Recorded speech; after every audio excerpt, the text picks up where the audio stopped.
Right, okay. John, welcome to Hull FC. You'll be joining the club in 2025 on a 3-year deal. Just first and foremost, what does that feel like to be stepping back into the head coach's circle? It's actually really exciting. It's been probably 10 years, I suppose, since I was a head coach. And, I haven't really, I think I've applied for two jobs in that time. I was been very fortunate. I was working with some really good coaches in Paul Green at the Cowboys. Uh, Also spent time with Des Hasler at Manly. And, I was sort of comfortable in that role and just making sure that I kept learning. My time at the Broncos, it sort of made me realise that if a head coaching job came along and one that really interested me, um, I'd like to have a crack at it. It's a difficult business to get a start in. There's not at this level. The NRL and the Super League. There's not that many positions, and there's a lot of coaches. So, when a club that of the size of and the name of Hull FC became available, it was something that I really wanted to have a go at. Sure. It has been 10 years since your last appointment as a head coach. You finished at the Titans in 2014. Why now? Why did you feel that now was the right time to go back into a head coach's role? Look, I had a year at Salford as a player, and that was the end of my playing career. And I had the time of my life. I really enjoyed the year I had there. I enjoyed the people. I enjoyed living, and I enjoyed the style of football that was played. And it was always in the back of my mind that maybe one day, I couldn't come back as a player, that I could come back and possibly coach. At that stage, I wasn't really sure if I was going to be a coach. I went back, and circumstance sort of conspired, and I became a coach in the juniors at Penrith. And then, I got a few opportunities to keep stepping forward, and I really enjoyed it. It sort of culminated my initial work as a coach, as an assistant and a lower grade coach, into getting the Titans when they started the competition. Um, Really enjoyed that. There's no doubt it's not easy, and it's tough times. And but for me, the good always outweighed the bad. I always found comfort when I got to training.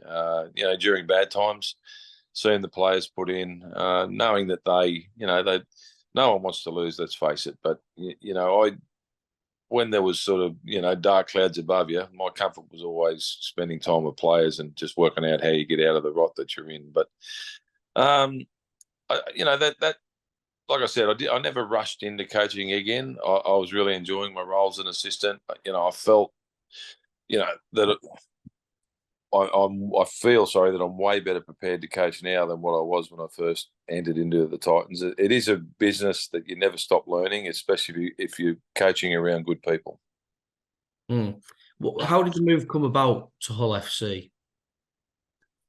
It's sort of how things happen in the game these days. Like coaches finish, managers get involved, and club officials approach managers, and they toss up names, and it just sort of started from there.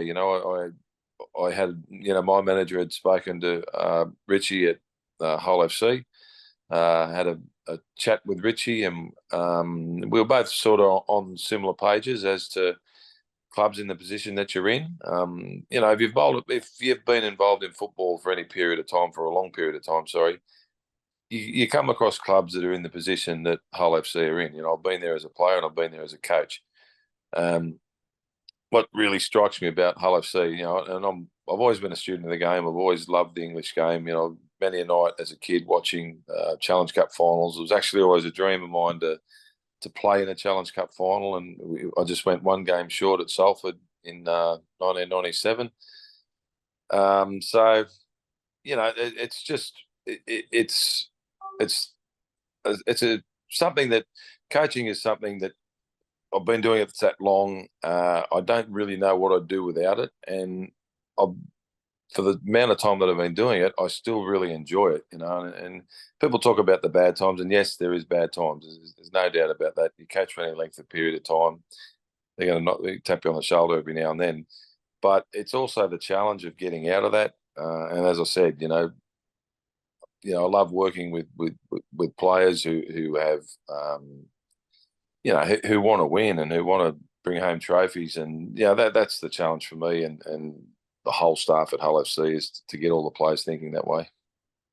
Can you try and take us a little bit deeper into the conversations that you've had so far with Richie Myler? So he sort of explained a little bit of the history of the club. He's got to, we've spoken at length about, where the club sits at the moment as far as, probably the last 8 years as well. I know how successful they have been in the past and what a big name they are in the game. And everyone who follows rugby league in Australia knows who Hull FC is. But unfortunately, they haven't had the success that they've been used to or that all their fans crave for. I know it's a mad rugby league town. But, to sort of reinvigorate those people, you need to be winning. So, look, Richie's very passionate about bringing success back to the club. There's when you sit in the situation that you're in at the moment, there's it's not one area that you need to fix. It's a whole lot of areas, but it's not a huge fix. It's improved a little in each area. Sometimes it takes a little bit of time, and I know in our game you don't get that sort of time. So it's important that we approach things pretty quickly and make those little improvements in all areas of the club that need to be made. Obviously, every coach has got their own sort of ideologies on how footy should be played. What's yours? What can fans expect a John Cartwright style Hull FC to look like? Well, they're going to be fit. And I'm still not saying they're not fit now. And anything I do say, is not aimed at what the side's going through at the moment. As I said, there's a lot of reasons why that can happen. They'll be fit. They'll be hungry. They'll be enjoying their footy. And if we can get those three things happening, that's an improvement from the word go. So the pre-season is pretty much the time you can get most of your improvement, I've found over, my experience in coaching. And, like I said, I'm not sure what the boys are used to, but one thing I can guarantee all the Hull fans and supporters is that they're going to have a fit and hungry team. Brilliant. Sounds good. So far, so good. How important is culture to you? Because this word culture gets bandied around a lot in rugby league. How important is that within a dressing room? It's extremely important. Culture's it means a lot of things. At the end of the day, it probably means the attitude of your team. And I suppose the best way to describe it is, when you've got a really good culture, just by being in the building, and you also know when your culture's not where it needs to be just by being in the building. So, look, everyone wants to win, and sometimes winning can hide problems with your culture. So it's really important. It's about setting standards. It's about behaviours. And then everyone in the business buying into it. So it's a lot of little things that you've got to get right. As you mentioned, you alluded to earlier that you've been assistant to some pretty top-rated coaches in the NRL. You worked with Paul Green at the Cowboys, winning the grand final in 2015. You're currently working with Kevin Walters at the Broncos. You say that you enjoy coaching, but at the same time, how proud are you of the record that you've had as an assistant over the last 10 years? Yeah, I am extremely. It's so hard to win a competition anywhere. Whether as a kid playing with your mates at in the local under 10s, or as you progress through the grades, and to win one at NRL level or at Super League level, it's really, really difficult to do. So to be able to sort of play a little part with the sides along the way, and it's not only that too. Sometimes I know. When we came here at the Broncos 4 years ago, they were coming off a wooden spoon. So just to see the small improvements that we've made over the last 3 years to sort of culminate, in just missing on a grand final last year. And I really believe that we can go one better this year. So winning's great, and that's what we all aim for. But it's also about seeing those little improvements that, that when you get to a club, it's hard to, go from being last to a grand finalist in 2 or 3 years. So that's also been something I feel very proud of. Do you think that's one of the key areas you'll be able to call upon in the early tenure at Hull FC, sort of drawing similarities to how you turn the tide at the Broncos? Yeah, look, it shows that it can happen. The Broncos were going through a big change at the time. What they had was an inexperienced group, but they were chock full of talent, and then I suppose Kevy's done a really good job in sort of moving players on and giving young fellas opportunity. And it took a couple of years, for those guys to start to realise that they were first graders. I think, the squad that at Hull, I'm sort of still going through it at the moment. But you generally in the NRL, when a player's played sort of between 50 and 100 NRL games, that's when they start becoming seasoned pros. So, if we can sort of get that, you can't always do that straight away. It took 2 or 3 years at the Broncos to do it. It might take that time to do at the Hull. But as long as we see little bits of improvement along the way. Tell us a little bit more about what kind of an input you'll be having on the recruitment drive for 2025. I know Richie's already sort of dipped his toe into the water on that front, but I know a lot of the fans will be quite keen to know in terms of what kind of an input you've already had on the recruitment drive and what that will look like moving forwards into next season. Well, it's pretty early in the piece. I haven't had a lot of involvement in the recruitment, but, for success on the field, there's no doubt that your recruitment is the most important thing that you've got to get right. And it's not about having instant success either. Sometimes you got to get out there and buy to try and improve the squad and put some experience around some of the good younger players that you have. So that's something, I'll be talking to Richie about pretty well constantly over the next 3 or 4 months until I arrive over there. But you got to nail that recruitment process. Richie's already at, I'm right across Johnny Asiata. I worked with him at the Cowboys and I worked with him at the Broncos. I see that he's had great success over there with Lee. One thing about Johnny, you talk about culture, he'll bring the absolute right culture to the club. Good man, tough man, family man, and a very good player. So, he's started that recruitment process there with the type of blokes that we need at the club.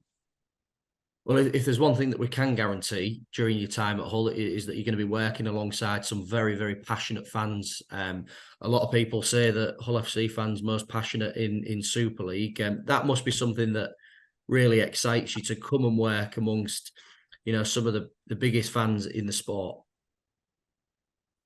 Yeah, it's one thing that really attracted me to the English game. Like I toured there in 1990 with the Kangaroos.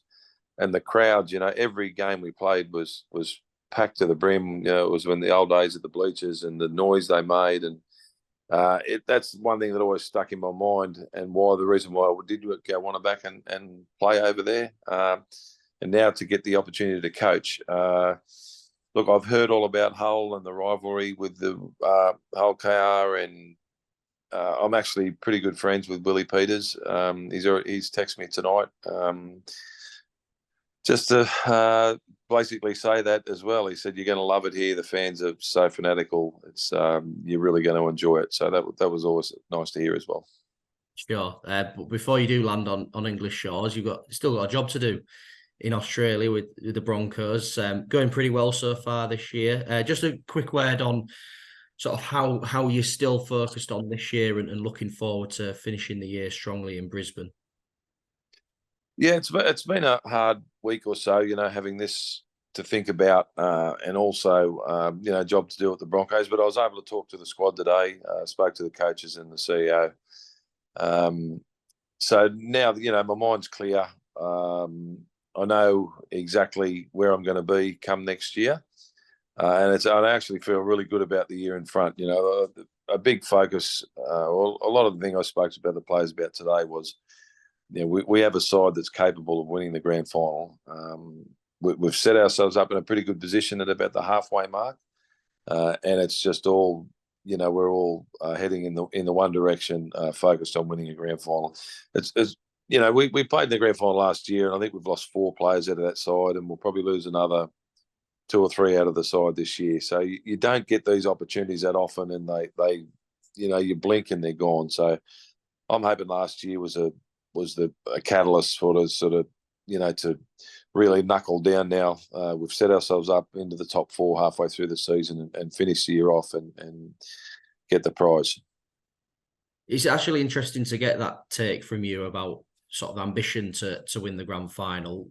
In the same breath, really, how determined are you to enjoy success at some stage here at Hull FC? Because that's something that the fans in particular really do crave here is success, and it's something that they've had to wait a few years for now. Yeah, look, we'll talk about it's going to take a little bit of time, but don't get me wrong. We're going there to win games and bring fans back to the club and make our fans proud to get to the ground and wear their jumpers and wear their beanies and wave their flags. That's what it's all about. And everything we do between now and when our first game is kicked off next year is about winning. So I really wish I had a crystal ball to say that where we're going to be in 12 months' time. But the whole focus in everything we do is going to be about making the team and the club a better place. And also, while before you come over to England, you're working with the New South Wales team as well. It's to be fair, it's not very often that Super League clubs can take a coach currently in a setup in Origin and bring them to the club as a head coach. You must be really proud to be back involved with Origin again this year.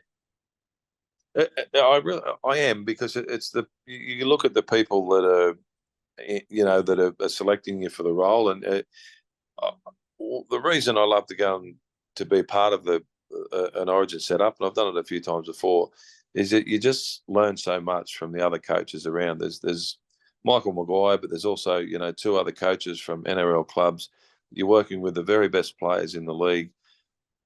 And it's a privilege to go there and witness how they prepare, how they train, their thoughts on the game, their thoughts on how they train. And it's just, like I say, it's just a real eye opener. And I'm really fortunate that I get the chance. It's about 30 days you spend in camp with the very best players and elite coaches and elite strength and conditioners. It's just a massive learning process, and just the thrill of the game. Like there'll be a game in Melbourne where I think we'll probably have about 100,000 people there at the game. And Origin's a different level. It really is. There's no friendships. It's warfare when they get out of that field, and it was like that in 1980, and it's going to be like that for the next 100 years. Awesome. Well, that's everything from me, John. So yeah, thank you very much.